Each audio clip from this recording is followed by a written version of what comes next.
Pero bago tayo magpatuloy ay pakilike ang ating video. Ganon din ang subscribe button, pati na rin ang bell icon para lagi kayong updated sa mga parating ko pang mga uploads.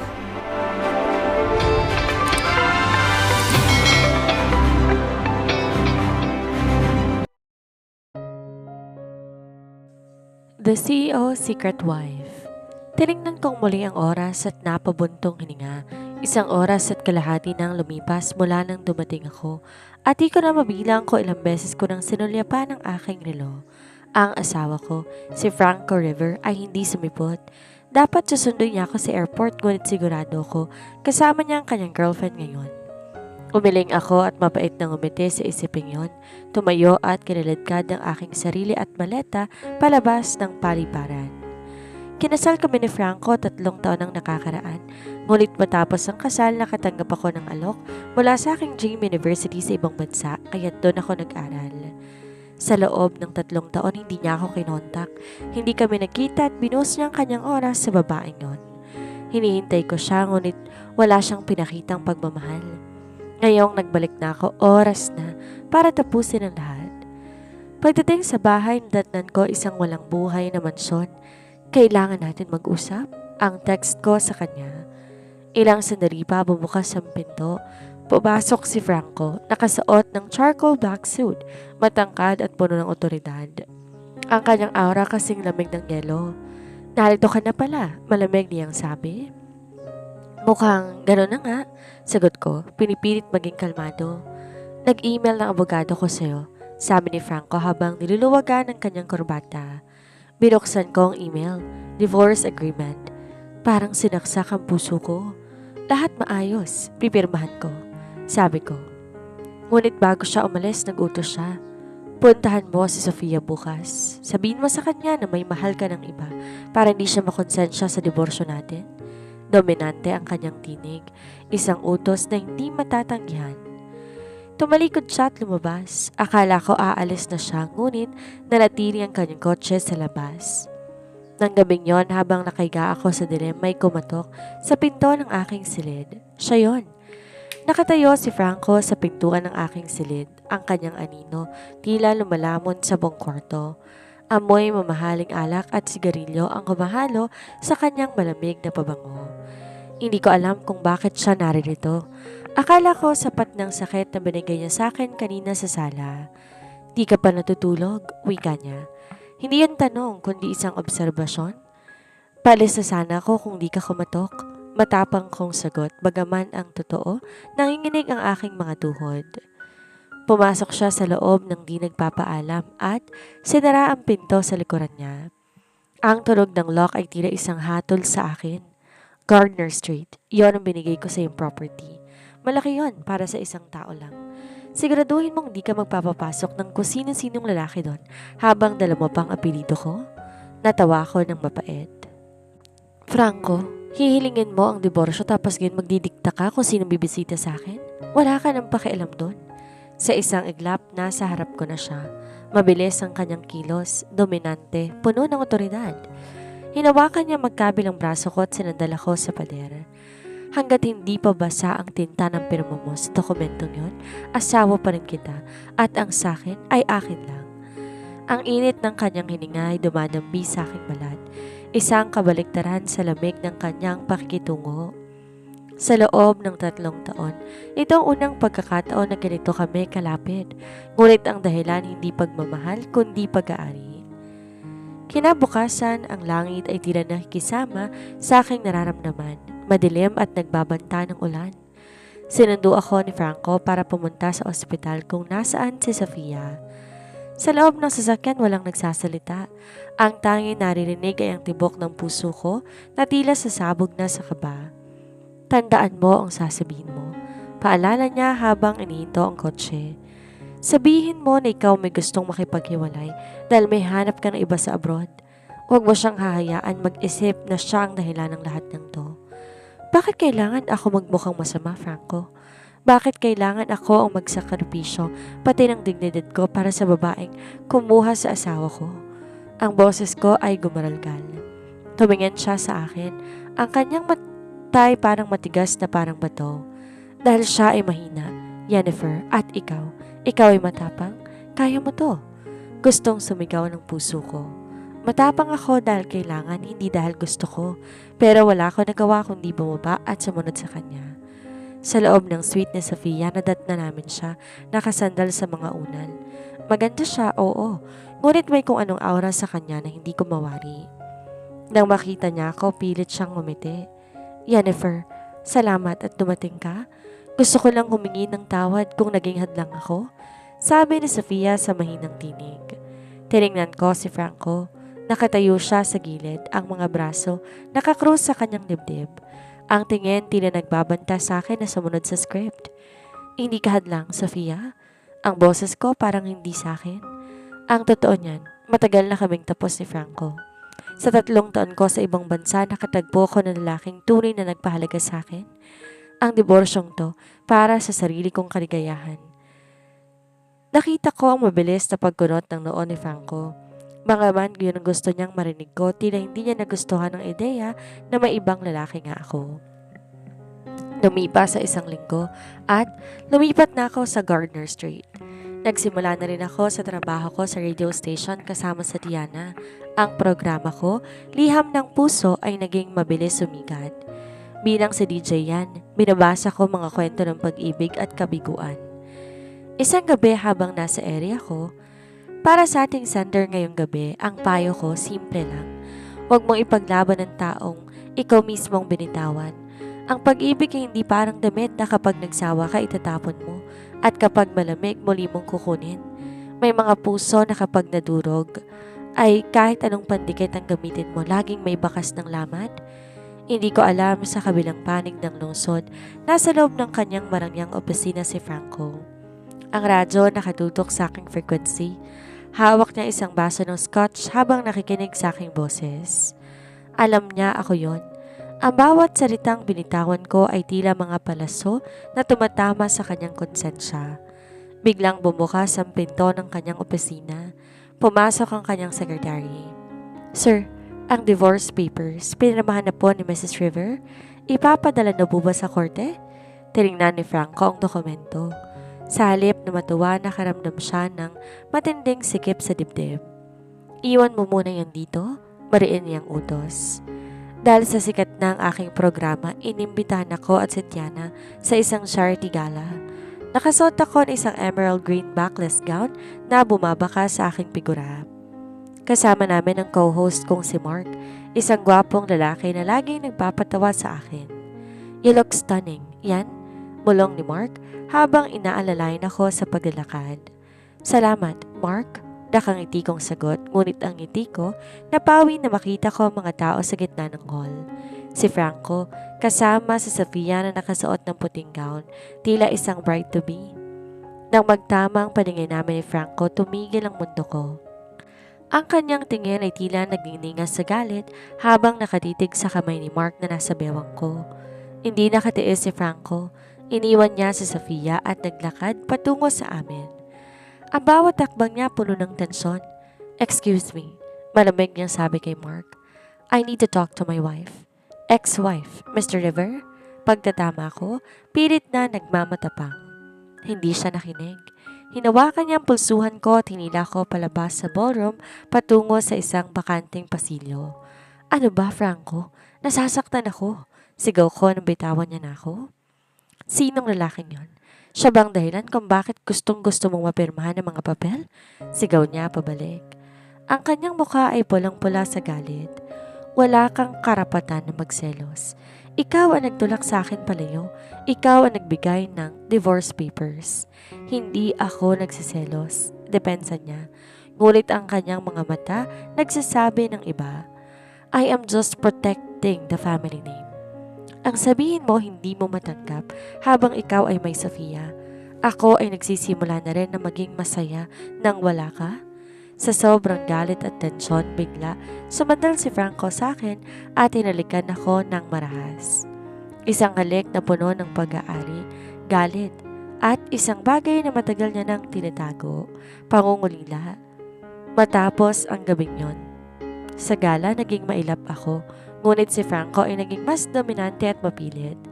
Laging may bulaklak sa opisina ko at laging may sasakyan na nagmamasid sa labas ng bahay ko.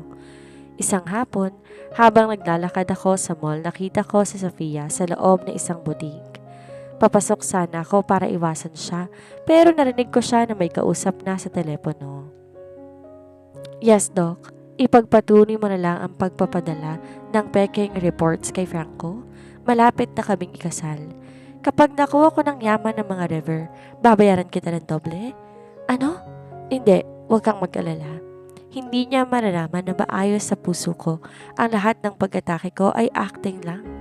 Nanigas ako sa aking kinatatayuan. Ang babaeng pinag-alayan ni Franco ng lahat, pait na ang aming pagsasama ay niloloko lamang siya. Umalis ako doon na nanginginig.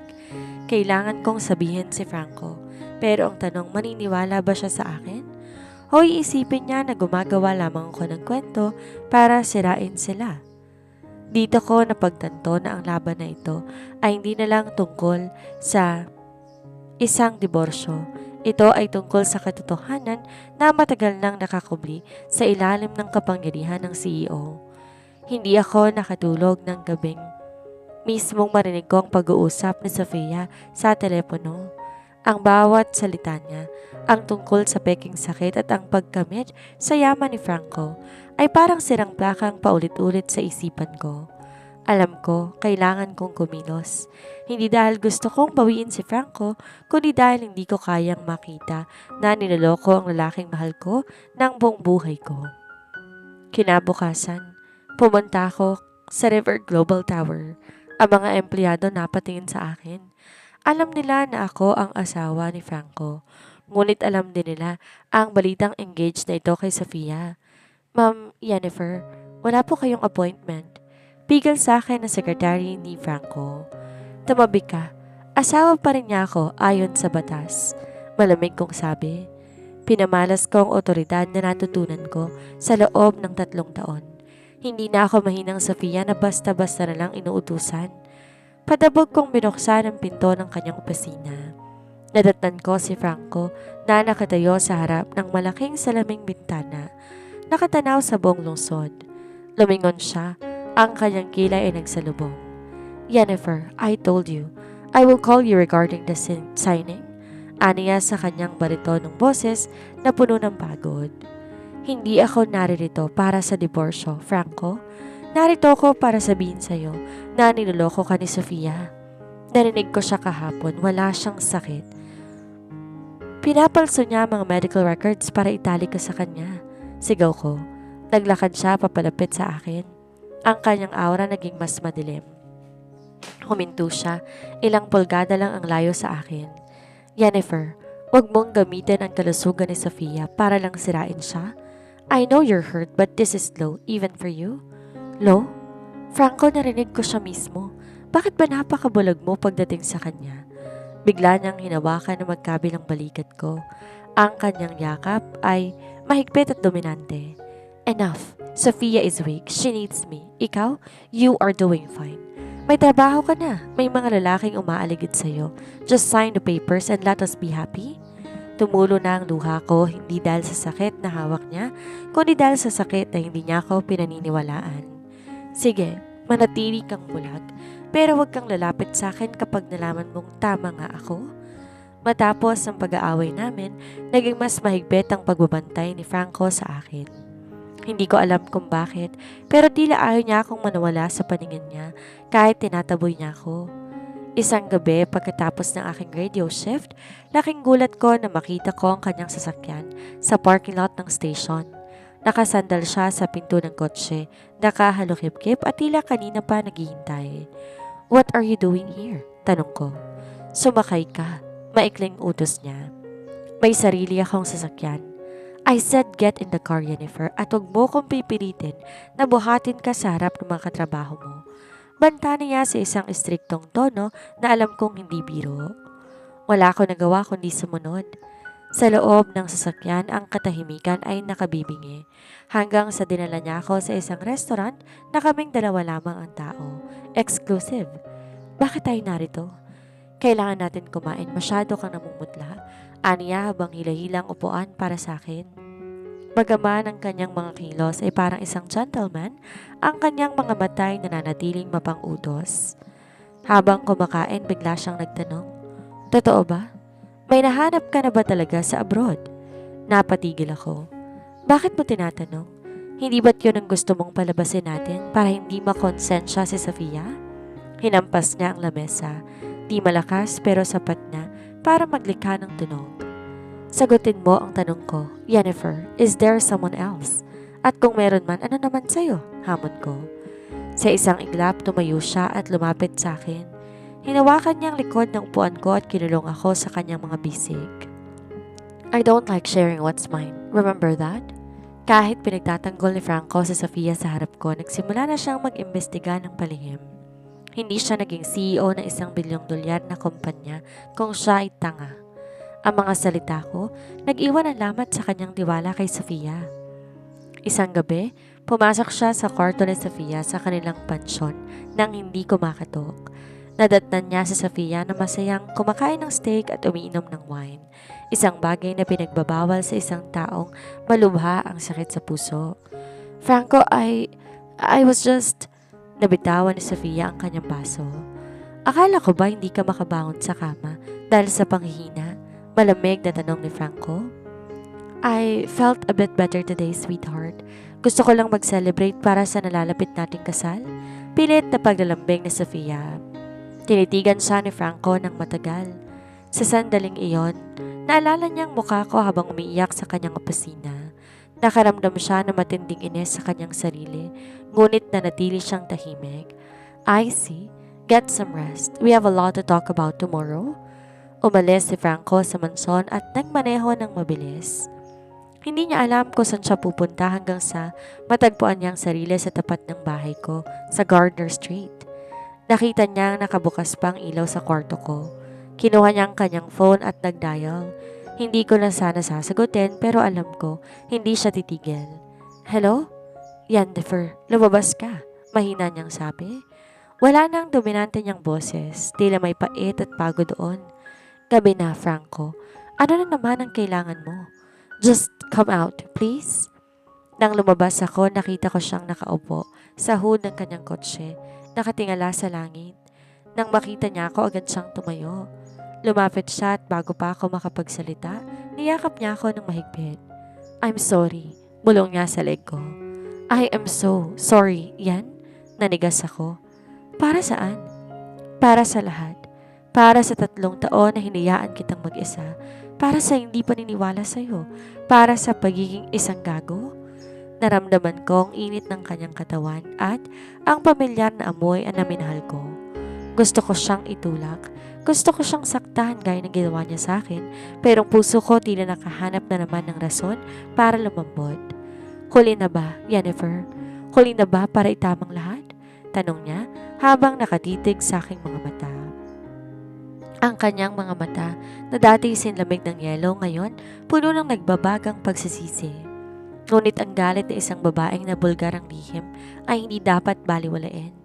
Si Sofia, matapos mahalata ang pagbabago kay Franco, ay nagplano na isang huling hakbang. Kinabukasan habang papunta ako sa trabaho, may isang itim na van na humarang sa aking daan. Bago pa ako makasigaw, may mga lalaking bumaba at pilit akong sinakay. Ang huli kong narinig bago ako mawala ng malay ay ang boses sa isang babae sa telepono. "Siguraduhin niyong hindi na siya makikita ni Franco. Kung kailangan mawala siya, gawin niyo." Nagsisimula pa lang ang tunay na bagyo sa buhay ni Franco at Yennefer. At sa pagkakataong to, kailangan patunayan ni Franco kung gaano kalayong kaya niyang gawin para iligtas ang kaisa-isang babaeng tunay niyang minahal. Nagising ako sa isang madilim at amoy amag na bodega. Masakit ang aking ulo at mahigpit ang pagkakatali ng aking mga kamay sa likuran ng isang silya. Sinubukan kong kumilos, ngunit tila lalong humihigpit sa lubid sa bawat galaw ko. "Gising ka na pala, Mrs. River. O dapat ko bang sabihin soon to be ex?" Mula sa dilim lumabas si Sofia. Wala nang maputla at mahinang itsura na pinapakita niya kay Franco. Ngayon, suot niya isang mapanuyang ngiti at ang kanyang mga mata puno ng puot. "Sofia, bakit mo ginagawa ito?" Hirap kong tanong. "Dahil ikaw ang hadlang," Sigaw niya at mabilis lumapit para sampalin ako ng malakas. 3 taon. 3 taon kitang hinintay na mamatay o mawala sa ibang bansa. Pero bumalik ka pa at ngayon, unti-unti nang nanunumbalik ang tingin sa'yo ni Franco. Hindi ko hahayaan na mawala sa akin ang yaman at kapangyarihan ng mga river dahil lang sa isang katulad mo. Samantala, sa opisina ni Franco, kanina pa siya hindi mapakali. Tinatawagan niya ang cellphone ko, ngunit out of coverage na ito. Sinubukan niyang tawagan si Tiana sa radio station at lalo siyang kinabahan nang malaman na hindi ako nakarating sa aking shift. Hanapin niyo siya? Sigaw ni Franco sa kanyang head of security. I-track niyo ang huling signal sa phone niya ngayon din. Habang naghihintay, dumating ang isang tauhan niya na may dalang CCTV footage mula sa kalsadang dinaanan ko. Nakita ni Franco ang pagharang ng itim na van sa aking sasakyan. Ang kanyang kamao nagdugo sa higpit ng pagkakasuntok niya sa lamesa. Kung may mangyaring masama sa kanya, hindi ko mapapatawad ang sarili ko. Bulong niya sa sarili.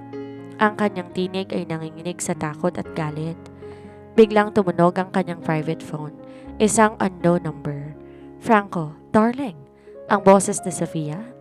Nasaan si Yenter, Sofia? Huwag kang magkakamaling saktan siya kung gusto mo pang makita ang sikat ng araw bukas. Ang boses ni Franco kasing lamig ng kamatayan. Ang kanyang pagiging dominante at istrikto ay nasa pinakamataas na antas. Huwag mo akong takutin, Franco. Alam mo kung gaano kita kamahal. Pirmahan mo ang marriage contract natin at ilipat mo sa pangalan ko ang 50% shares ng kumpanya at pakakawalan ko ang paborito mong asawa. Tawa ni Sofia sa kabilang linya. Di nag-aksaya ng panahon si Franco. Habang kinakausap si Sofia, matagumpay na na-trace ng kanyang mga tauhan ang lokasyon ng tawag. Ibibigay ko ang gusto mo. Sabihin mo lang kung nasan kayo. Pagsisinungaling ni Franco para makakuha ng oras. Matapos makuha ang lokasyon, mabilis siyang sumakay sa kanyang kotse. Pinaandar niya ito sa bilis sa tila lilipad na ang sasakyan. Sa bawat minutong lumilipas ang bawat alaala namin, ang aming kasal, ang mga sandaling binaliwala niya ako, ang pag-iyak ko nung bumalik ako ay tila sumasampal sa kanya. Sa loob ng bodega ay tinutok na ni Sofia ang isang matalas na patalim sa aking leeg. Masyadong matagal ang asawa mo, Jennifer.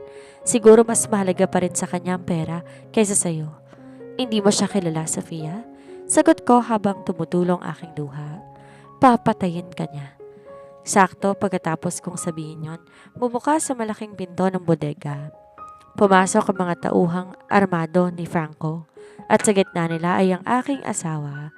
Ang kanyang itsura tila isang demonyo na galing sa impyerno, madilim, nakakatakot at handang pumatay. Bitawan mo siya, Sofia, utos ni Franco. Ang kanyang boses ay nanginginig sa pinaghalong galit at pag-aalala na makita ang pasa sa aking mukha.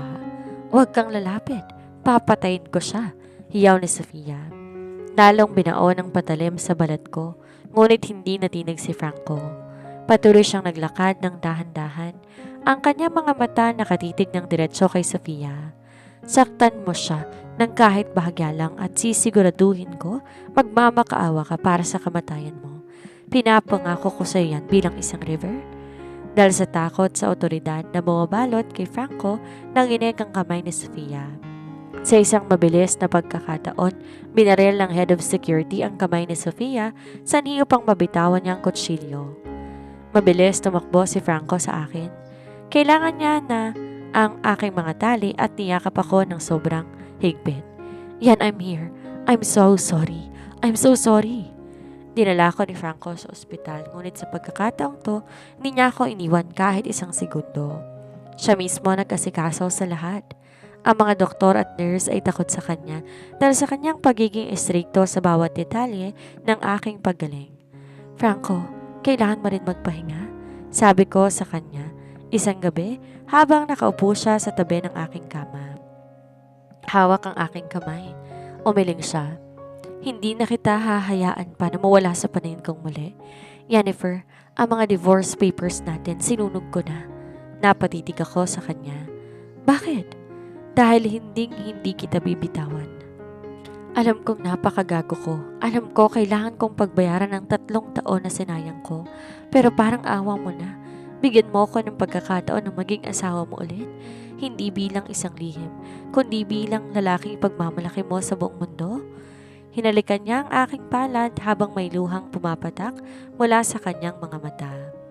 Ang dominanteng CEO tuluyan ng sumuko sa harap ng babaeng tanging nagmamay-ari sa kanyang puso. Ngunit bago pa ako makasagot ay bumukas ang pinto. Pumasok ang kanyang abogado. "Sir, may problema po. Si Sofia, nakatakas siya habang inililipat sa presinto." Nagdilim muli ang mukha ni Franco. Ang laban hindi pa tapos. At sa pagkakataong to, sisiguraduhin niya na wala nang makakasira pa sa kanila. Nang malaman ni Franco na nakatakas si Sofia, tila nagpalit siya ng anyo sa buong mansyon. Mula sa pagiging isang tahanan, naging isa itong kuta. Nagtalaga si Franco ng dose-dose ng bodyguard sa bawat sulok ng bahay at maging sa labas ng kwarto. "Franco, hindi ako makahinga sa ginagawa mo?" Reklamo ko habang pinapanood ko siya na mag-utos sa kanyang mga tauhan sa pamamagitan ng telepono. Binaba niya ang telepono at nilapitan ako. Hinawakan niya ang aking magkabilang balikat at tiningnan ako ng seryoso. "Sofia is desperate, Yennefer, at ang taong desperado walang kinatatakutan. Hanggat hindi siya nahuhuli, mananatili ka sa tabi ko, kahit sa banyo. Kung kailangan bantayan kita, gagawin ko. Pero may trabaho ko." Nagpadala na ako ng notice sa radio station. Magte-take ng leave of absence sa DJ yan. Putol niya sa isang istriktong tono. "Huwag mo akong susuwain sa pagkakataong to. Buhay mo ang nakataya dito." Kahit naiinis ako sa pagiging diktador niya, nakikita ko sa kanyang mga mata ang tunay na takot. Takot na baka sa isang kisip mata ay mawala akong muli sa kanya. Dahil hindi ako pa pwedeng lumabas, ay ginugol ni Franco ang halos lahat ng kanyang oras sa bahay. Nagpagawa siya ng home office para doon na lamang siya magtatrabaho. Ngunit sa tuwing may bakante siyang oras, nandun siya sa tabi ko. Isang gabi, habang nagbabasa ako sa library, pumasok siya, dalang isang baso ng gatas. "Inumin mo to. Kailangan mong lumakas." "Franco, kaya ko naman kumuha niyan eh." Hindi siya nakinig. Naupo siya sa tabi ko at siya mismo ang naglapit ng baso sa labi ko. Pagkatapos kong uminom, kinuha niya ang aking kamay at isa-isang hinalikan ng aking mga daliri. 3 years, yan. Bulong niya. Ang boses ay puno ng pait. 3 years akong naging bulag. Iniisip ko noon na ginagawa ko ang tama dahil may sakit si Sofia. Pero gabi-gabi, nung nasa abroad ka, tinititigan ko ang pictures nating dalawa.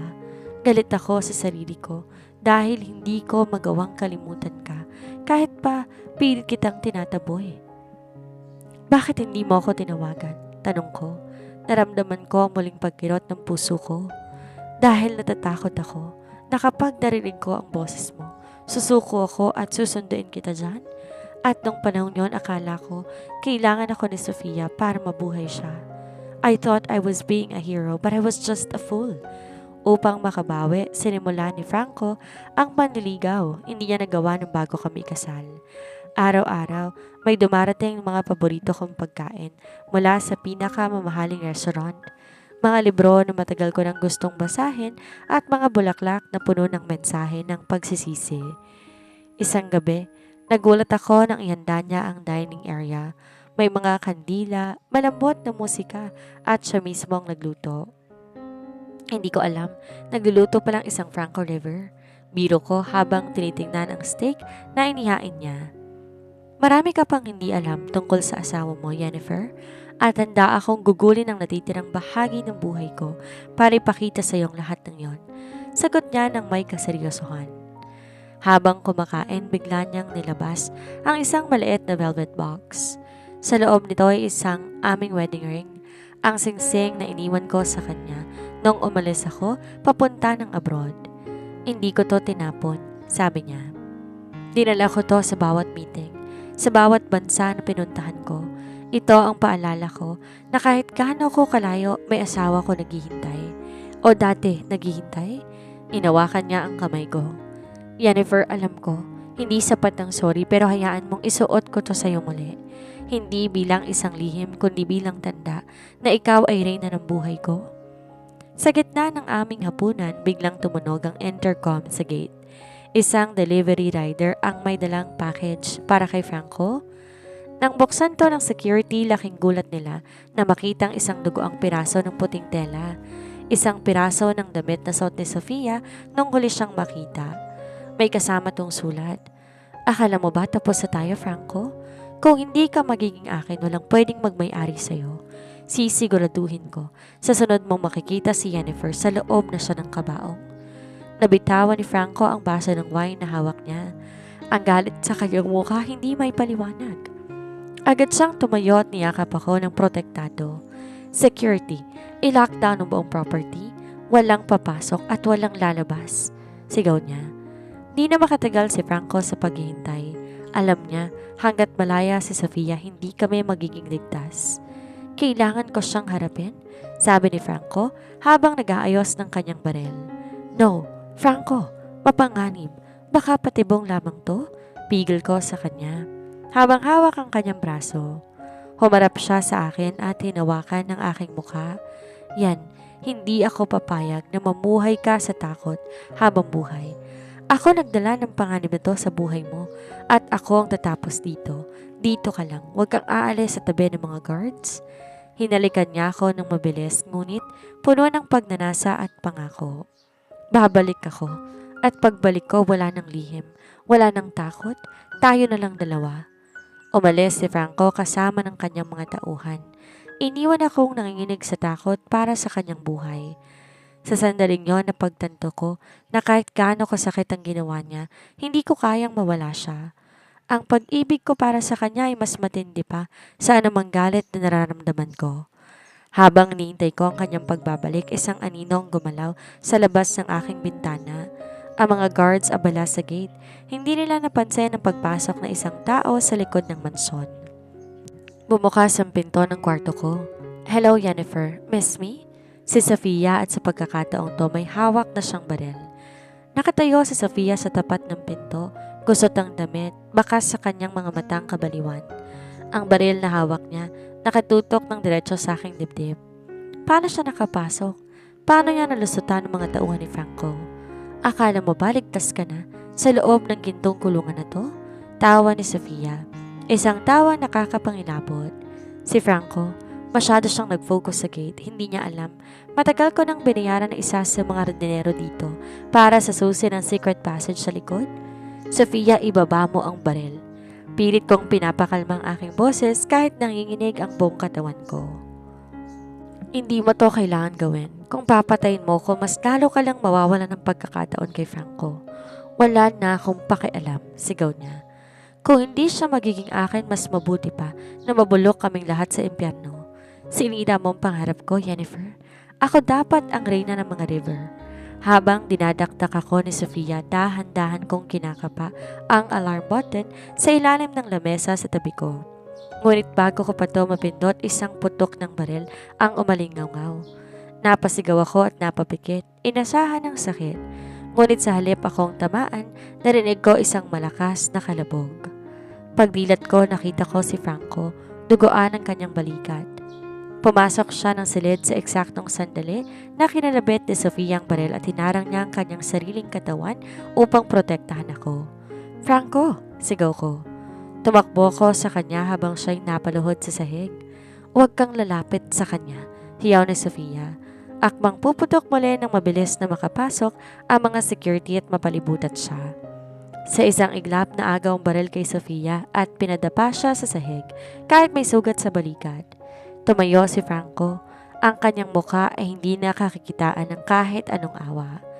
Lumapit siya kay Sofia na ngayon umiiyak at nagmamakaawa habang nakaposas. Hinawakan ni Franco si Sofia sa buhok, pinilit tong tumingin sa kanya. Ang dominante at nakakatakot na aura ni Franco ay bumalot sa buong silid. Binigay ko sa iyong lahat nung akala ko kailangan mo ko, bulong ni Franco. Ang boses kasing lamig ng libingan, pero binaliwala mong awang yon.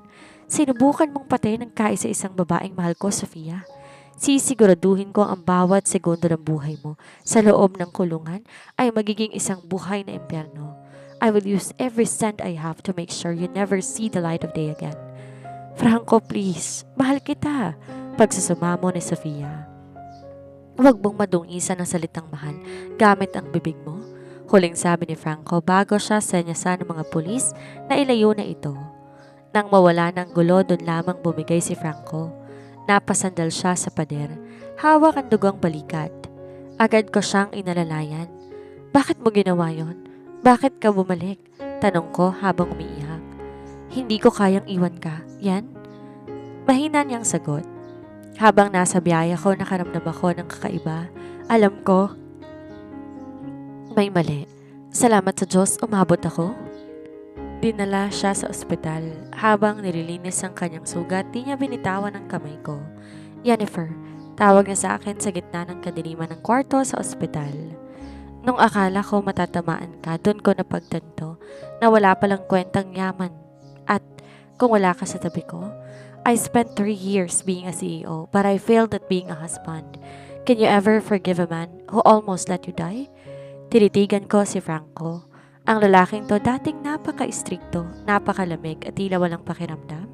Pero ngayon nakita ko isang taong durog at nagsisisi. Hindi ko alam, Franco. Tapat kong sagot. Masyadong malalim ang mga sugat na iniwan mo nung 3 taong wala ako. Hindi to basta-basta mawawala dahil lang niligtas mo ang buhay ko. Tumango siya, tinatanggap ang aking sagot. Alam ko at hindi ko hinihiling na patawarin mo ko agad. Ang hinihingi ko lang huwag kang umalis. Hayaan mo kong patunayan sa iyo na ang The CEO Secret Wife ay wala na. Dahil simula ngayon ikaw na ang kaisa-isang Mrs. River sa harap ng buong mundo. Kinuha niyang aking kamay at hinalikan to ng may pagsamba. Magmula ngayon wala nang lihim, wala nang Sofia. Tayo na lang, yan. Tayo na lang hanggang sa huli. Sa kabila ng takot at sakit, naramdaman ko ang muling pagpinting ng pag-asa. Ngunit bago kami makapagsimula ng bago, isang balitang dumating mula sa abogado ni Franco. Sir, ang mga ari-arian niyo sa Gardner Street at ang kalahati ng shares ng kumpanya may humahabol na iba? Isang tao mula sa nakaraan ng pamilya River? Tumingin sa akin si Franco. Ang kanyang panga ay nagngangalit. Mukhang ang pagbabalik ni Jennifer ay simula pa lamang ng mas malaking labanan para sa kanilang pamilya. Di pa man ganap na naghihilom ang sugat ni Franco sa balikat, kailangan na namin harapin isang bagong banta. Sa loob ng opisina ni Franco sa Manson, nakaharap namin ang kanyang abogado ni si Attorney Valdez. Sinong tinutukoy mong humahabol sa ari-arian, Valdez? Tanong ni Franco. Ang kanyang boses puno ng otoridad at pagkairita. Si Marcos River, sir. Ang inyong pinsan na itinaboy ng inyong ama 10 taon nang nakakaraan. Sagot ng abogado. Dala niyang isang luma, ngunit legal na testamento. Sinasabi rito na kapag ang kasalukuyang CEO ay hindi nakapaglabas ng tagapagmana sa loob ng 3 taon ng kasal, ang 50% ng shares ay mapupunta sa kanya. Napatigil ako. 3 taon kaming kasal ni Franco, ngunit sa loob ng panahong yon, nasa abroad ako at di kami nagtabi. Wala kaming anak, kaya ba nagmamadali ka sa diborsyo noon, Franco? Tanong ko at dahan-dahan akong tumingin sa kanya. Dahil ba sa testamentong ito? Humarap sa akin si Franco, ang kanyang mga mata puno ng pagsisisi. Hindi yan. Nang una wala akong pakialam sa shares, pero nang bumalik ka, alam kong gagamitin ni Marcos ang pagkakataong to para sirain tayo. Marcos is a dangerous man. He's not like Sofia who acts out of obsession. Marcos acts out of pure greed. Kinabukasan, isang marangyang kumpanya ng mga sasakyan ang pumarada sa tapat ng River Global Tower. Isang lalaking may hawig kay Franco, ngunit may mas mapanoyang ngiti ang bumaba, si Marcos River. Diretso siyang pumasok sa boardroom kung saan nagaganap ang board meeting. Miss me, cousin? Tawa ni Marcos habang nauupo sa bakanting upuan sa tabi ni Franco. Wala kang puwang dito, Marcos? Malamig na sabi ni Franco. Actually, meron. Ayon sa batas, dalawa kayong anak ng lihim mong asawa sa loob ng 3 taon. Akin ang kalahati ng kumpanyang ito unless... Tumingin si Marcos sa akin na nakatayo sa gilid ni Franco bilang kanyang assistant. Mapatunayan ninyong may dinadala na ang asawa mo. Naglakad si Marcos papalapit sa akin at tinawakan ng aking baba. Sayang, napakaganda mo para lang mapunta sa isang lalaking hindi ka man lang kayang bigyan ng atensyon sa loob ng 3 taon. Bago pa man makasagot si Marcos, hinawakan ni Franco ang kanyang kamay at marahas itong ibinaksi. Hinila ako ni Franco sa likuran niya, tila isang leon na nagbabantay sa kanyang teritoryo. Huwag mo siyang hahawakan kung ayaw mong mawala ng kamay, Marcos, banta ni Franco. Ang kanyang pagiging dominante at istrikto ay nangingibabaw sa buong silid. At tungkol sa tagapagmana, hindi mo alam ang nangyayari sa loob ng aming kwarto. You have no right to question our marriage.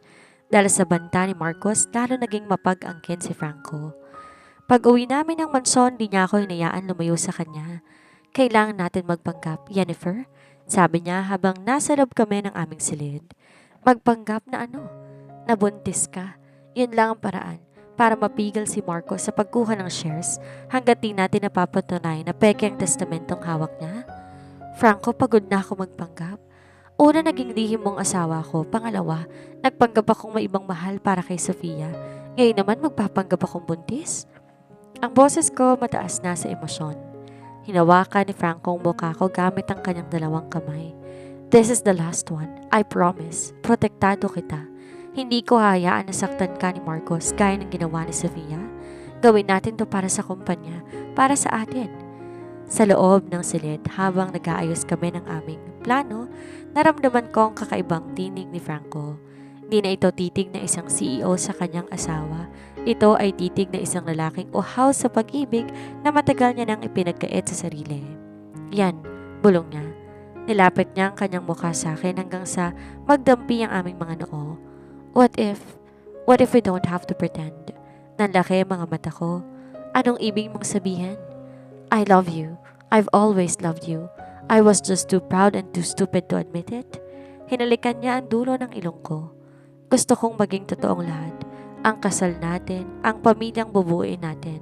I want to be a real husband to you. Bago pa ako makasagot, hinalikan niya ako ng malalim. Isang halik na nagdadala ng lahat ng kanyang pagsisisi at pangako. Sa gabing yon, sa ilalim ng liwanag ng buwan, unti-unti, nawala ang pader sa pagitan namin. Ngunit hindi basta-basta susuko si Marcos. Habang kampante kami sa loob ng mansyon, nakuha ni Marcos ang record ng aking pag-alis papuntang abroad 3 taon nang nakakaraan. Isang gabi, habang nasa isang charity ball kami para ipakilala ko sa publiko bilang opisyal na Mrs. River, biglang umakit si Marcos sa entablado, dala ang mga dokumento. Ladies and gentlemen, bago nyo batiin ang mag-asawang River, alamin nyo munang katotohanan. Ang babaeng to'y wala dito sa nakarang 3 taon. Paano siya magkakaroon ng tagapagmana kung hindi sila nakita ng kanyang asawa? Sigaw ni Marcos. Napatingin ang lahat sa amin. Naramdaman ko ang panginginig ng aking mga kamay, ngunit hinawakan to ni Franco ng mahigpit. Yan ba ang alas mo, Marcos? Malamig na tanong ni Franco habang kinuhang mikropono. Then let me show you something you didn't see. Nilabas ni Franco ang kanyang phone at may pinindot. Bigla, lumabas sa malaking screen ng ballroom ang mga litrato ko sa abroad. Ngunit sa bawat litrato may isang anino ng lalaki na laging nakasunod o kasama ko sa malayo. 3 taon siyang nag-aral at sa 3 taon na yon, bawat buwan binibisita ko siya ng palihim. We kept our marriage secret, yes, but we never stopped being a husband and a wife. Pagsisinungaling ni Franco na may galing na pang-aktor. Napahiya si Marco sa harap ng maraming tao, ngunit bago siya bumaba na entablado, bumulong siya kay Franco na narinig ko rin. Magaling, pinsan. Pero alam natin pareho na peke ang kwentong yan. At kapag napatunayan ko na hindi totoo ang pagbubuntis ni Jennifer, sisiguraduhin kong sa kalsada kayo pupulutin. Ang labanan lalo naging personal. At sa gitna ng lahat ng to, naramdaman kong isang kakaibang pagkahilo at pagsusuka. Sinuk ko ang aking ulo. Hindi kaya't naging totoo ang plano namin ni Franco? Pagkatapos ng charity ball, hindi ako pinatulog ng kaba. Ang banta ni Marcos ay nakaukit sa isip ko, ngunit may mas malaking bumabagabag sa akin ang nararamdaman ng katawan ko. Madaling araw pa lang bumangon ako at nagtungo sa banyo. Nang makita ko ang 2 pulang guhit sa pregnancy test kit, napasandal ako sa pader. Hindi maaari. Sa isang gabi lang? Eksaktong paglabas ko ng banyo, bumungad si Franco. Nakasandal siya sa hamba ng pinto. Nakasuot lang ng silk pajama pants. Ang kanyang maskuladong dibdib bakas ang mga pilat ng nakaraan. Bakit gising ka na? May masama ba sa pakiramdam mo? Tanong niya, ang boses ay paos at puno ng pag-aalala. Agad siyang lumapit at hinawakan ng noo ko. Namumutla ka yan. Pinakita ko sa kanya ang hawak ko. Nanlaki ang mga mata ni Franco. Ang dominante at laging kontroladong CEO ay tila nawala ng sasabihin. Kinuha niyang test kit at tinitigan to na parang isang mahalagang kontrata. Is this real? Bulong niya. Nang tumango ako, binuhat niya ako ng paitaas at iniikot. Yan, magiging ama na ako. Franco, ibaba mo ko, mahuhulog ako. Tawa ko na may kasamang luha. Nang ibaba niya ako, naging seryosong kanyang muka. Hinawakan niya ang tiyan ko ng may pag-iingat. Magmula ngayon, wala ka nang gagawin kundi magpahinga. I will double the security. No, I will triple it. Hindi lalapit si Marcos sa'yo. Ngunit ang balita ng pagbubuntis ko mabilis na nakarating kay Marcos sa pamamagitan ng isa sa mga spy niya sa loob ng mansyon. Sa halip na matakot, mas lalo naging mapanganib si Marcos. Isang anak? Akala ba nila ganon kadaling talunin ng isang Marcos River? Sabi ni Marcos habang kausap ang isang di kilalang tao sa telepono. I-release ang video ngayon din. Kinabukasan sumabog ang isang iskandalo. Isang video ang kumalat sa social media. Isang edited video kung saan makikita na may kasamang ibang lalaki si Jennifer sa abroad. Ang caption, ang tagapagmanan ng mga River. Anak ba talaga ni Franco? Nagkagulo ang board of directors. Ang stocks ng River Global nagsimulang bumagsak. Sa loob ng kumpanya nagtitipon lahat ng matatandang directors. Franco, kailangan linisin ang pangalan ng kumpanya. Kung hindi, siguradong pinagmula ng bata, kailangan kang bumaba sa posisyon, sabi ng isa sa mga pinakamatandang direktor. Bumukas ang pinto, pumasok si Franco, ang kanyang aura kasing dilim ng gabi bago ang bagyo. Inihagas niya isang makapal na envelope sa lamesa. Diyan sa loob ay may mga original logs ng lahat ng flights ko papuntang abroad sa loob ng 3 taon. Diyan din ang mga legal documents ng surveillance team na binayaran ko para protektahan ang asawa ko habang wala ako. Malamig na sabi ni Franco. At tungkol sa video na yan, ang lalaking kasama ni Jennifer yung aking head of security na pinadala ko para bantayan siya. Tumingin siya sa bawat isa sa kanila. Ang kanyang mga mata nanonood. Sino mang magduda pa sa katapatan ng asawa ko ay ituturing kong kaaway ng pamilya River. At alam niyo kung anong ginagawa ko sa mga kaaway ko? Tumahimik ang lahat. Ang otoridad ni Franco walang kapantay. Ngunit sa gitna ng katahimikan, tumayo si Marcos at pumalakpak. Bravo, cousin. Napakagaling mong gumawa ng ebidensya. Pero paano kung sabihin ko sa kanila na bago ka lumipad papuntang abroad nung nakaraang buwan, nakita si Jennifer sa isang klinik kasama ng lalaking yon? Dahil sa tensyon, bigla akong nakaramdam ng matinding sakit sa aking puson habang nakatayo sa likod ni Franco. Napahawak ako sa kanyang braso. Yan anong nangyayari? Ang boses ni Franco ay napuno ng takot. Nakita ko ang dugong dumadaloy sa aking binti. Franco, ang bata! Bago pa ako bumagsak sa sahig, nasalo na ako ni Franco. Tumawag kayo ng ambulansya ngayon din, sigaw niya. Ang kanyang boses ay umalingaw-ngaw sa buong building.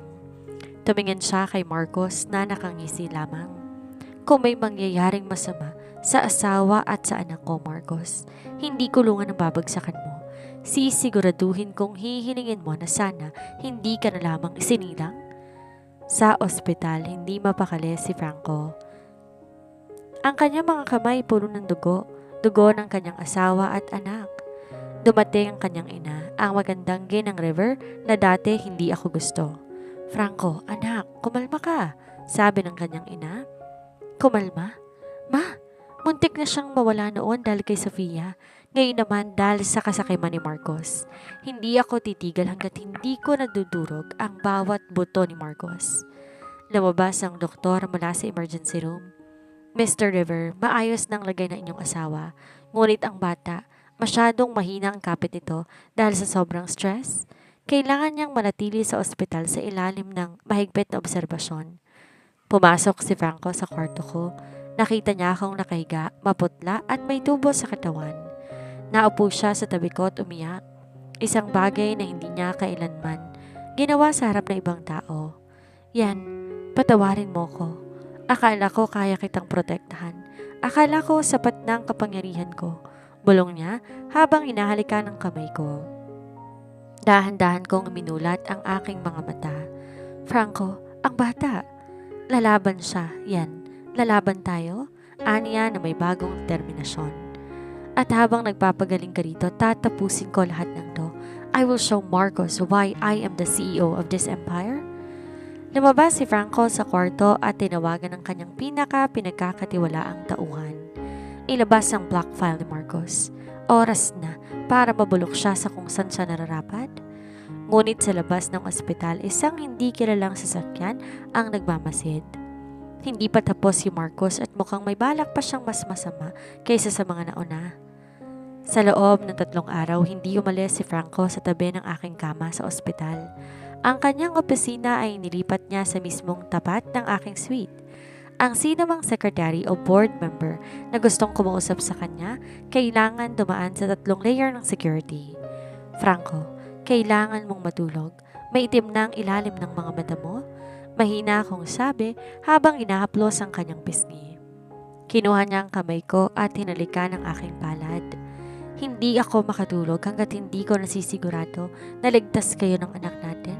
I've already failed once, yan. I won't let it happen again. Ngunit, mas istrikto si Franco sa lahat ng aspeto at ang bawat pagkain na dumarating para sa akin, kinakailangan munang dumaan sa laboratorio para suriin kung may lason. Ang mga nurse na nag-asikaso sa akin, personal niyang pinili at pinasubaybayan ang background. Mr. River, kailangan po ninyong pirmahan ang merger sa kumpanya ng mga Smith. Mahiyahiyang sabi ng kanyang assistant. Sabihin mo nga Smith, maghintay sila. Mas mahalaga ang asawa ko kaysa sa bilyon-bilyong dolyar na yan. Malamig na sagot ni Franco nang hindi man lamang tumitingin sa assistant. Habang abala si Franco sa pagprotekta sa akin, ginamit naman ni Marcos ang pagkakataon para magasik ng lagim sa kumpanya. Nagpatawag siya ng isang emergency shareholders meeting para tuluyang patalsikin si Franco dahil sa neglect of duty. Tingnan nyo!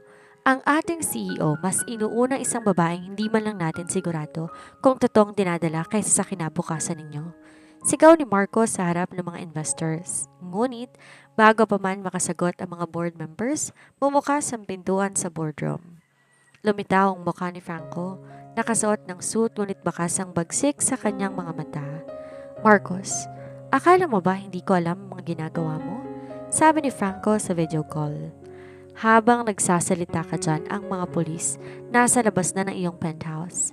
Nahanap na namin ang ebidensya ng pagmamanipula mo sa stocks ng kumpanya gamit ang mga dummy accounts. Natawa si Marcos. Wala kang ebidensya, Franco. Meron ako. At alam mo ba kung sino nagbigay sa akin? Ang sarili mong sekretarya na matagal ko nang binabayaran para bantayan ka. Mapanoyang sagot ni Franco. Enjoy your last minutes, Marcos. Nagkagulo sa boardroom nang pumasok ang mga otoridad. Ngunit si Marcos, ang kanyang desperasyon ay may inihanda na huling alas. May pinindot siyang remote sa kanyang bulsa. Biglang umalingaw-ngaw ang tunog ng alarm sa ospital kung nasaan kami. Franco, ano yun? Tanong ko nang makarinig kami ng malakas na pagsabog mula sa basement ng ospital. Agad kong binuhat ni Franco mula sa kama kahit na may mga swero pa ako. Bomb threat, security, clear the path, get the armored car ready. Sa gitna ng panik at usok sa hallway, mahigpit akong niyakap ni Franco. Ginamit niyang sariling katawan para maging proteksyon ko laban sa mga taong nagtatakbuhan. Ang kanyang dominante at protektadong kalikasan ay lumabas. Wala siyang pakialam kung sinong mababangga o masasaktan. Basta, mailayo lang ako sa panganib dahil sa siksikan sa baba, napilitan kaming umakyat sa rooftop kung saan naghihintay ang helicopter ni Franco. Ngunit pagdating namin doon, laking gulat namin na makita si Marcos. Nakatakas siya sa mga pulis sa boardroom at tila mas lalong nabaliw. May hawak siyang baril at nakaturo to sa amin. Walang aalis. Kung mamamatay ako, isasama ko kayo, hiyaw ni Marcos. Ang ulan nagsimulang pumatak, nagdadagdag ng tensyon sa paligid. Binaba ko ni Franco sa likod ng isang malaking tangke ng tubig. Dito ka lang yan, huwag kang titingin. Tumayo si Franco at hinarap ang kanyang pinsan. Marcos, tapos na ang laro. Ibigay mo ang baril. Hindi. Kinuha mo sa akin ang lahat. Ang posisyon ko, ang pamilya ko, pati ng respeto ng mga tao. Hindi ko kinuha yun sa'yo. Winasak mo ang sarili mo dahil sa kasakiman mo, sigaw ni Franco. Dahan-dahan siyang naglakad papalapit kay Marcos. Walang takot kahit nakatutok ang baril sa kanyang noo. Sige, barilin mo ko. Pero siguraduhin mong mapapatay mo ko sa unang putok dahil kapag hindi, sisiguraduhin kong mararamdaman mo ang bawat sakit na dinulot mo sa asawa ko. Sa sobrang panginginig ng kamay ni Marcos, hindi niya nagawang kalabitin ng baril kaagad. Sa isang mabilis na pagkakataon, sumugod si Franco. Nagkaroon ng suntukan sa gitna ng rooftop. Mas malakas si Franco. Ang bawat suntok niya, puno ng galit at pagsisisi para sa lahat ng mga taon na hinayaan niyang masaktan ang mga mahal niya sa buhay. Para to sa 3 taon na wala si Jennifer. Para to sa pananakit mo sa kanya sa boardroom. At para to sa anak ko. Duguan si Marcos at hindi na makatayo. Dumating ang mga polis at tuluyan na siyang binitbit palayo. Hingal na hingal, lumapit sa akin si Franco. Agad niyang tiningnan ang aking tiyan at ang aking kalagayan. Yan, are you okay? Did I hurt you? Niyakap ko siya na mahigpit. Ligtas na tayo, Franco. Ligtas na tayo. Dinala kami sa isang lihim na villa sa labas ng lungsod para doon magpagaling. Doon naging mas malambot si Franco. Siya mismo nag-aalaga sa akin mula sa pagpapalit ng benda hanggang sa pagluluto ng masusustansyang pagkain. Isang gabi, habang nakaupo kami sa garden at nakatingin sa mga bituin, inilabas niya ang isang papel. Ano to? Tanong ko. Ang bago nating marriage certificate, aniya. This time, it's public. I've already announced it to every news outlet in the country. Wala nang lihim, Jennifer. Proud akong sabihin sa buong mundo na ikaw ang asawa ko. Hinalikan niya ang aking noo. And once the baby is born, I'm stepping down as CEO. I want to spend every second of my life being a father and a husband. I'm done with the empire yan. My only empire is you. Ngunit sa gitna ng katahimikan, isang tawa ang natanggap ni Franco mula sa kanyang ina. Franco, ang iyong ama, nagising na siya mula sa koma? At meron siyang gustong sabihin tungkol sa kasal ni Jennifer, isang sekretong hindi niyo kailanman inaakala. Napakunot ang noo ni Franco. Mukhang ang huling kabanata ng kanilang kwento ay may mas malalim pang ugat na kailangan hukayin. Ang ama ni Franco, si Don Fernando River, ay matagal nang nasa vegetative state matapos sa isang stroke 3 taon nang nakakaraan. Eksakto, bagong aming kasal. Ang balitang nagising ito ay tila isang bomba na sumabog sa aming tahimik na pamumuhay sa villa. Agad kaming bumalik sa lungsod. Sa loob ng VIP room ng ospital, nadatnan namin ang isang matandang lalaki na kahit payat, bakas pa rin ang otoridad sa kanyang mga mata. Siya ang orihinal na strict CEO na pinagmanahan ni Franco. Dad, boses ni Franco, puno ng emosyon. Tumingin ang matanda sa kanya bago lumipat ang tingin sa akin. Jennifer, lumapit ka, anak. Nagulat ako. Di ko inaasahan na tatawagin niya akong anak. Gayong alam ng lahat ang kasal namin ni Franco ay isang arrangement lamang para sa kumpanya. Naupo ako sa tabi ng kama ni Don Fernando. Hinawakan niya ang kamay ko nang nanginginig. Patawarin mo ko, Jennifer. Patawarin ninyo ko ni Franco. Anong ibig ninyong sabihan, Dad? Tanong ni Franco. Ang kanyang pangay nagangalit sa pagtataka. Noong 3 taon nang nakakaraan bago kayo ikasal, nalaman kong tungkol sa iyong scholarship sa abroad, Jennifer. Panimula ng matanda. Alam ko ring mahal niyo ang isa't isa kahit di niyo aminin. Ngunit alam ko rin na si Marcos at ang kanyang pamilya ay nagpaplano ng patalsikin si Franco. Huminga na malalim ang matanda. Ako ang gumawa ng paraan para maging lihim ang kasal ninyo. Sinabi ko kay Franco kailangan niyang layuan ka para sa kaligtasan mo. At sinabi ko sa mga tauhan ko na huwag kang hayaan na makipag-ugnayan sa kanya.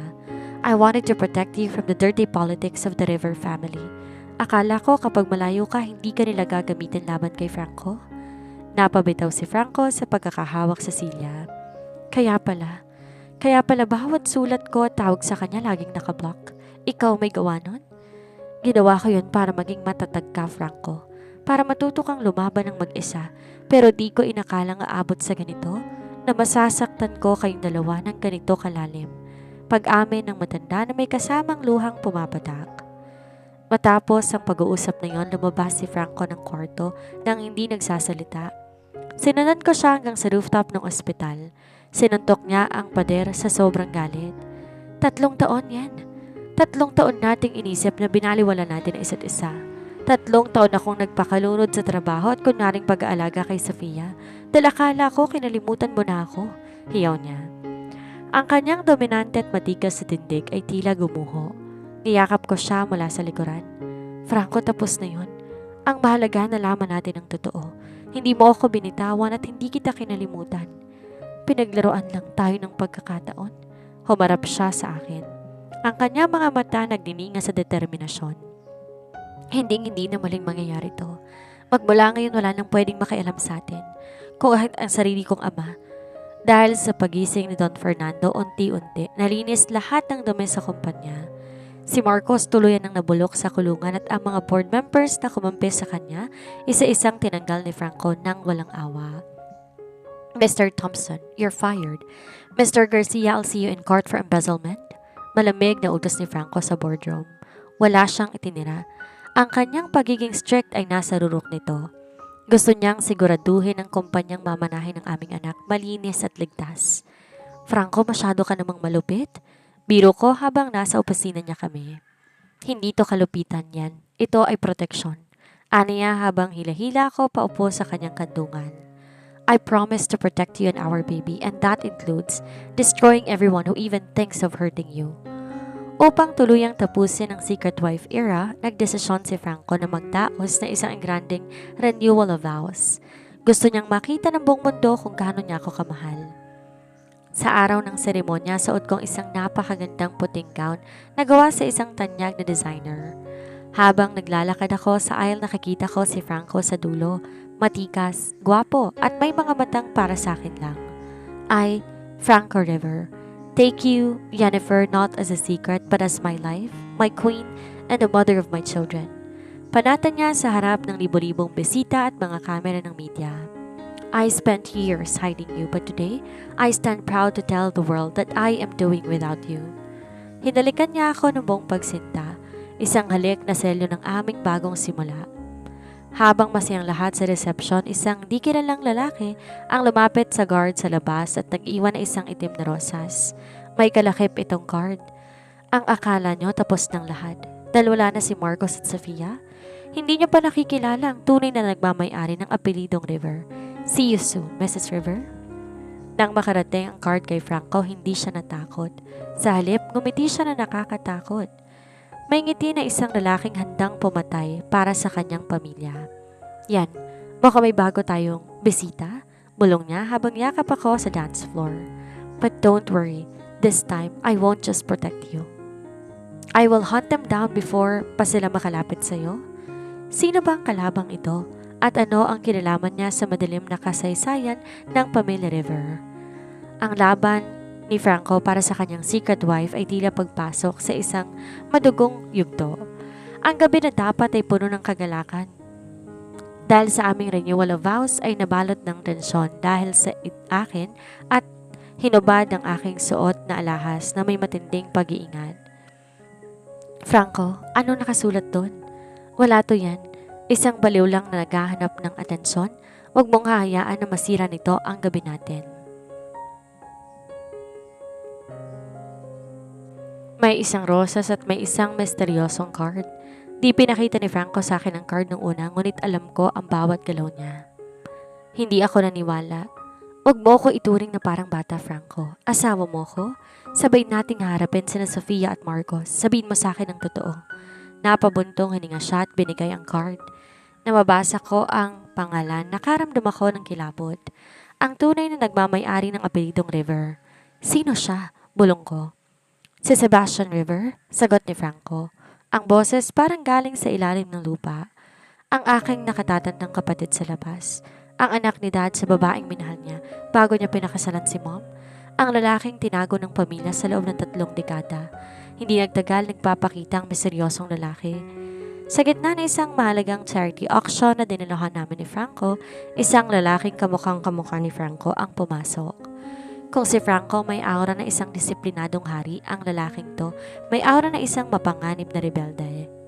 Good evening, little brother. Tawa ni Sebastian habang naglalakad patungo sa aming table. Tumayo si Franco, ang kanyang dominante at matikas sa dindig, tila nakipag-head-on sa presensya ni Sebastian.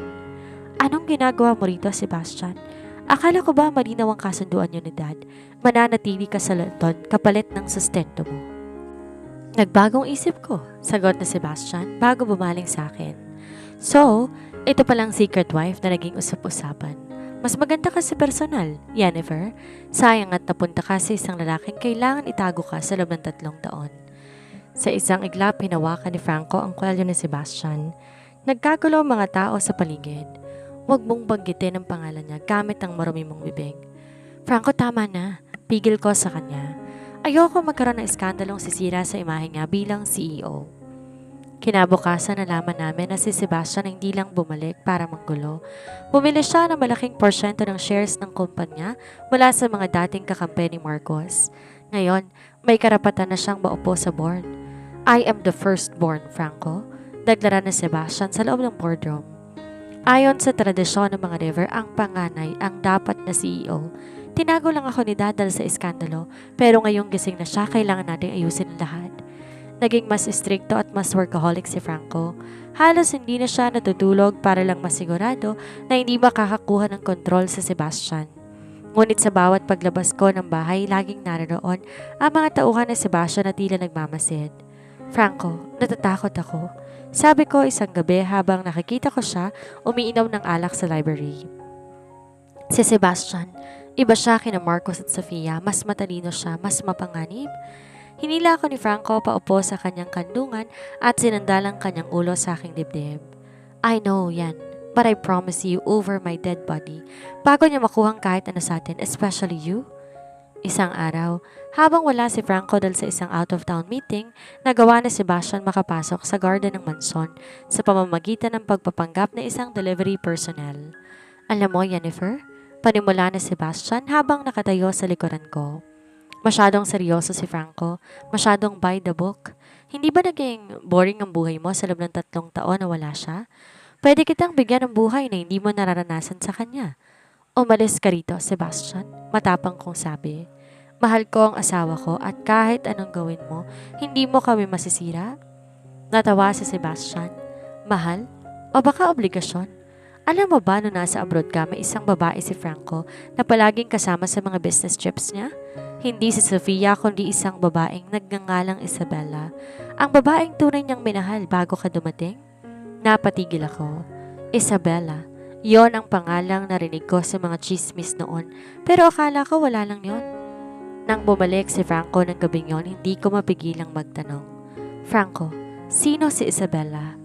Napatigil si Franco sa pagtanggal ng kanyang coat. Ang kanyang katawan ay nanigas. Saan mo narinig ang pangalang yan? Sumagot ka lang, Franco. Totoo ba ang sinabi ni Sebastian na may babae ka nang wala ako?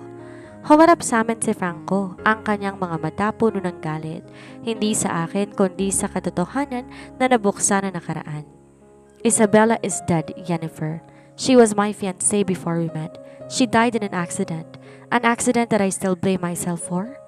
At siya ba ang dahilan kung bakit di mo nagawang mahalin ang buo nung una? Dahil hanggang ngayon siya pa rin ang laman ng puso mo? Tanong ko, ang mga luha nagsimulang pumatak.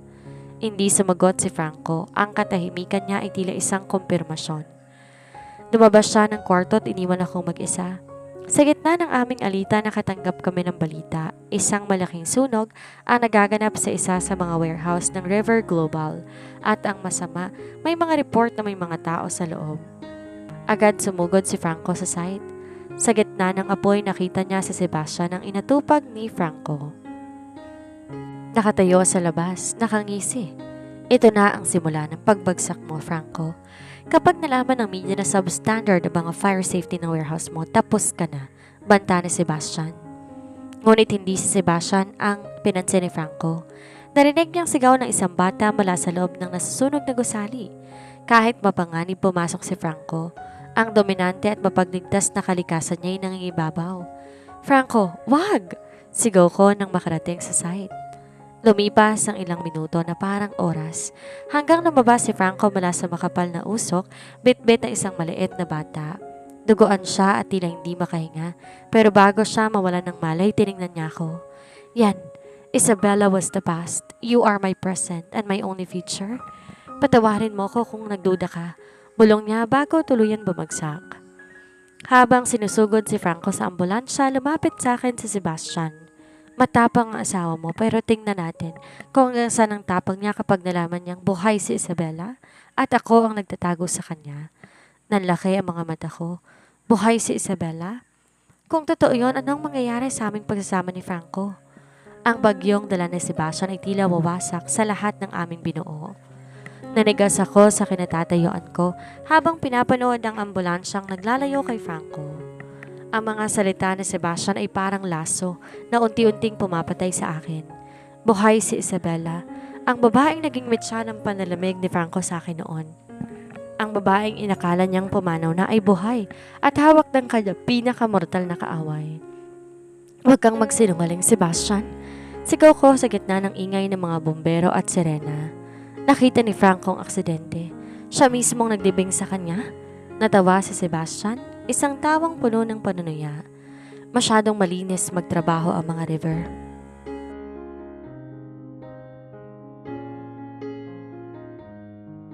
At naniwala naman ang kapatid ko sa peking report at sa peking bangkay. Gusto mo ba siyang makita? Bago pa ako makasagot, may pinakita siyang video sa kanyang cellphone. Isang babaeng nakaupo sa isang wheelchair, nakatingin sa bintana, maputla, ngunit bakas ang kagandahan. Siya nga si Isabella. Ibalik mo siya kay Franco kung talagang buhay siya. Hamon ko. Kahit nadudurog ang puso ko sa isipin na baka iwan ako ni Franco kapag nalaman niyang totoo. Hindi pa ngayon, ngisi ni Sebastian. Gagamitin ko muna siya para makuha lahat ng shares ni Franco at ikaw, Jennifer. Panoorin mo kung paano madudurog ang asawa mo sa pagitan ng nakaraan at kasalukuyan. Pagkaraan ng 2 araw, nagising si Franco sa ospital. Sa kabila ng kanyang mga sugat at paso, ang unang hinanap niya ay ako. Yan, narito ka ba? Mahina niyang tawag. Agad akong lumapit at hinawakan ang kanyang kamay. Narito ako, Franco. Ligtas na ang bata. Ligtas ka na? Tinitigan niya ako ng matagal. May tinatago ka sa akin. Simula na magising ako, hindi mo ako matingnan sa mata. Anong ginawa ni Sebastian? Hindi ko na kayang itago. Sinabi kong lahat, ang tungkol kay Isabella, ang video na pinakita ni Sebastian. Inaasahan kong bibitawan niyang kamay ko, baka mababakas ang tuwa na buhay ang babaeng minahal niya noon. Ngunit laking gulat ko nang humigpit ang yakap niya sa akin. Ang kanyang panga nagngangalit. Sebastian is playing with fire. Kung iniisip niyang magagamit niyang isang multo para sirain tayo, nagkakamali siya. Di ka ba natutuwa, Franco? Buhay siya, bulong ko. Jennifer, makinig ka. Hininda niya ako papalapit hanggang magdampi ang aming mga ilong. Ang dominante at matikas niyang tinig ay bumalik. I loved Isabella, yes, but that love died with the accident. Ang babaeng nasa harap ko ngayon, ang babaeng nagtiis sa akin ng 3 taon, ang babaeng nagdadala ng anak ko, ikaw lang ang asawa ko. Buhay man siya o patay, hindi yan magbabago. Sa kabila ng mga benda sa katawan niya, pumasok si Franco sa opisina kinabukasan. Nagpatawag siya ng emergency meeting. Alam naming darating si Sebastian dalang kanyang alas. Eksaktong 10:00, pumasok si Sebastian, ngunit hindi siya mag-isa. Tinulak niya ang wheelchair ni Isabella papasok sa boardroom. Nagbulungan lahat ng directors. Ang mga media na lihim na pinapasok na Sebastian nagsimulang mag-flash ng kamera. Franco River, sigaw ni Sebastian. Narito ang babaeng pinangakuan mo ng kasal bago mo pinakasalan ang lihim na asawang to. Ipaliwanag mo sa publiko kung bakit mo pinakasalan si Jennifer para lang sa pera, habang ang tunay mong kapatid, mahal, tinago mo. Tumayo si Franco. Ang kanyang tindig ay tila isang pader na hindi matitibag. Naglakad siya papalapit kay Isabella. Ang lahat ay nag-abang. Akala ko yayakapin niya ito, ngunit huminto si Franco, 1 metro ang layo. Tiningnan niya si Isabella ng may awa, ngunit walang pag-ibig. Isabella, kung ikaw man ay tunay na buhay, masaya ako para sa iyo. Ngunit ang lalaking minahal mo 10 taon nang nakakaraan ay wala na. Humarap siya kay Sebastian. At tungkol sa iyo, Sebastian, akala mo ba hindi ko alam ang scheme mo? That woman is not Isabella. She is a look-alike, a distant relative of yours na sumailalim sa plastic surgery para magmukhang siya. Nagkagulong lahat. Nilabas ni Franco ang mga DNA test results at surgical records na nakuha ng kanyang mga tauhan sa loob ng 2 araw. You used a sick woman to play with my emotions and the company's integrity. Malamig na sabi ni Franco. Lumapit siya kay Sebastian, hinawakan ang leeg nito sa harap ng lahat. I told you, huwag mong gagamitin ang nakaraan ko laban sa asawa ko. Bitawan mo ko. Hiyaw na Sebastian, ngunit mas lalong umigpit ang hawak ni Franco. Security. Dalhin ng babae yan sa ospital para magamot ng maayos at ang taong to, tinuro niya si Sebastian. Isuko sa Interpol. Nalaman kong tungkol sa mga illegal mong transaksyon sa London. You're done, Sebastian. Hindi mo na matatapakan ang lumang tong muli. Nang mailabas ng lahat, humarap si Franco sa media. Inakbay niya ako ng mahigpit. Pinakita sa lahat na ako ang kanyang prioridad. My wife, Jennifer, is the only Mrs. River. Ang anumang kwento ng nakaraan ay mananatiling nakaraan. Ang aming hinaharap ay ang anak na dinadala niya. Anyone who questions her legitimacy again will deal with me personally. Pag-uwi namin sa mansyon, doon lamang siya bumigay sa pagod. Naupo siya sa sofa at hinila ko sa kanyang kandungan.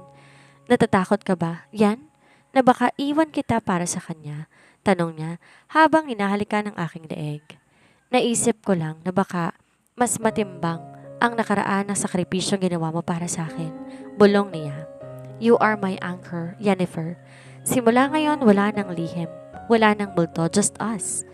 Sa gitna ng aming pagpapahinga, dumating si Don Fernando, ang ama ni Franco. May dala tong isang lumang kahon. Franco, Jennifer, ngayong tapos na ang gulo ni Marcos at Sebastian, oras na para ibigay ko to para sa inyo. Sabi ng matanda. Ito ang orihinal na kasunduan ng inyong kasal. Binuksan naman ni Franco ang kahon. Sa loob nito ay may mga shares o pera, kundi mga sulat. Mga sulat ni Franco para sa akin nung nasa abroad ako na kinuha ng kanyang ama. Ang mga sulat ko kay Franco na hindi rin naman nakarating. Binasa namin ang mga sulat sa isa't isa ng gabing yon. Ang bawat salita ng pangungulila at pag-ibig ay tinago ng pagkakataon, muling nabuhay. Ngunit sa huling bahagi ng kahon may isang susi. Isang susi ng property sa Switzerland. Diyan nyo palalakihin ang anak ninyo. Malayo sa gulo ng korporasyon, payo ng matanda. Ngumiti si Franco sa akin. Handa ka bang iwan lahat at maging asawa ko lang, malayo sa mata ng publiko? Ngunit bago ko makasagot, naramdaman kong unang sipa ng aming anak. Isang bagong kabanata na magsisimula. Ngunit sa pagkakataong ito, ay kami na ang sumulat sa sarili naming tadhana. Ngunit ligtas na nga ba talaga sila o may isa pang bagong kabanata na magsisimula? Isa pang aninong naghihintay sa Switzerland, isang taong hindi nila inaasahan na makikitang muli. Iniwan namin ang magulong mundo ng River Global sa Pilipinas. Pinagkatiwala ni Franco ang aming bagong tahanan sa paanan ng Alps, isang marangyang chalet na napapaligiran ng mga puno ng pino at tanawin ng lawa na kasing linaw ng kristal. Dito si Franco ay hindi na ang CEO na kinatatakutan ng lahat. Dito siya ay isang asawang nagpagmahal at isang amang excited sa pagdating ng kanyang anak. Yan, bawal kang magbukat ng kahit ano, kahit ang basong yan. Utos ni Franco habang kinukuha ang baso ng gatas sa kamay ko. Franco, buntis lang ako. Hindi ako baldado, tawa ko. Ang kanyang pagiging dominante ay hindi nawala, ngunit ngayon, dinadaan niya ito sa labis na pag-aalala. Hinila niya ako sa kanyang bisig at pinanood namin ang paglubog ng araw mula sa balcony. Gusto ko lang siguraduhin na sa unang pagkakataon sa buhay natin, wala tayong iisiping kaaway. Just peace, Jennifer. Just us. Isang gabi, habang nagbabasa kami ng libro sa tapat ng fireplace, bigla kong naramdaman na isang malakas na paggalaw sa aking tiyan.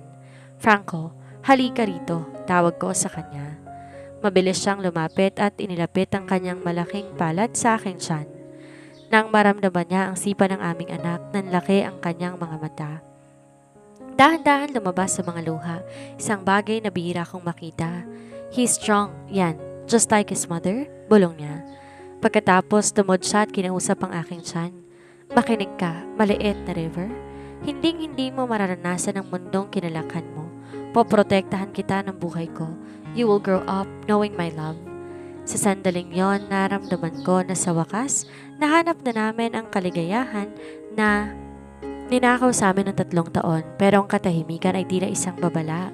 Isang linggo bago ang aking takdang panganak, habang nasa bayan si Franco para mamili ng mga gamit ng baby, may kumatok sa pintuan ng chalet. Sa isip ko baka ang aming kapitbahay na si Madam Celeste. Kaya't binuksan ko ang pinto ng walang pag-aalinlangan. Ngunit tumigil ang tibok ng puso ko nang makita ko ang lalaking nakatayo sa harapan ko.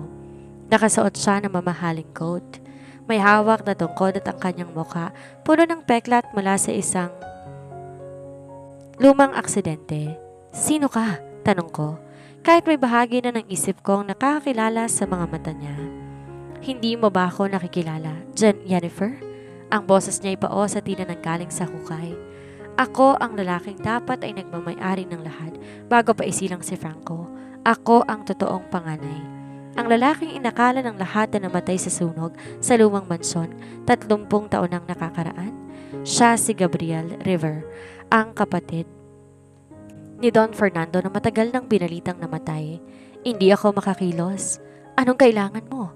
Wala na sa amin ang kumpanya, iniwan na namin ang lahat. Hindi perang kailangan ko. Bata. Lumapit siya at pumasok sa loob ng aming hindi iniimbitahan. Tumingin siya sa paligid ng chalet. Kailangan ko ng katarungan. Ang tatay ni Franco. Si Fernando, siya nagsunog sa mansyon noon para makuha ang posisyon ko bilang CEO. Ngayon, kukunin ko ang pinakamahalagang bagay sa kanya. Ang kanyang paboritong anak at ang apo niya. Agad kong hinawakan ng aking tiyan. Huwag kang lalapit. Tatawag ako ng pulis. Ngunit bago pa makuha ang telepono, inagaw niya na ito.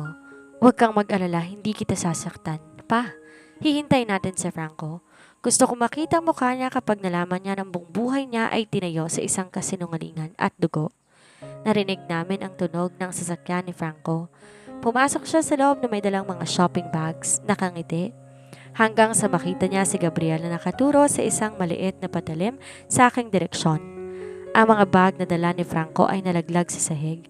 Ang kanyang mukha naging singdamig ng yelo sa Alps. Bitawan mo siya.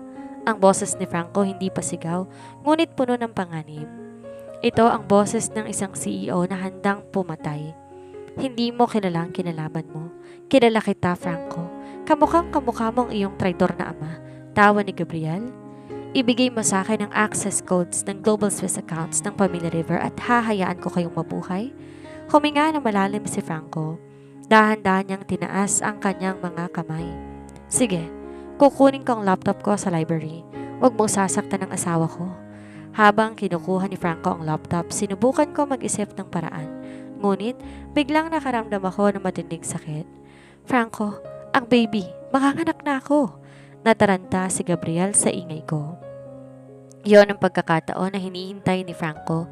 Sa isang mabilis na galaw para isa siyang sanay na sundalo. Inihagis ni Franco ang isang mabigat na estatwa kay Gabriel at mabilis tong sinunggaban. Nagkaroon ng madugong labanan sa sahig ng chalet. Mas bata at mas malakas si Franco. Sa bawat suntok niya, maririnig ang galit para sa lahat ng mga taong nambulabog sa aming katahimikan. Hindi mo mahahawakan ang pamilya ko. Bawat salita may kasamang suntok. Nang mawala ng malay si Gabriel, agad akong nilapitan ni Franco. Yan, stay with me. Inhale, exhale. Dahil sa sobrang stress, di na kami nakaabot sa ospital.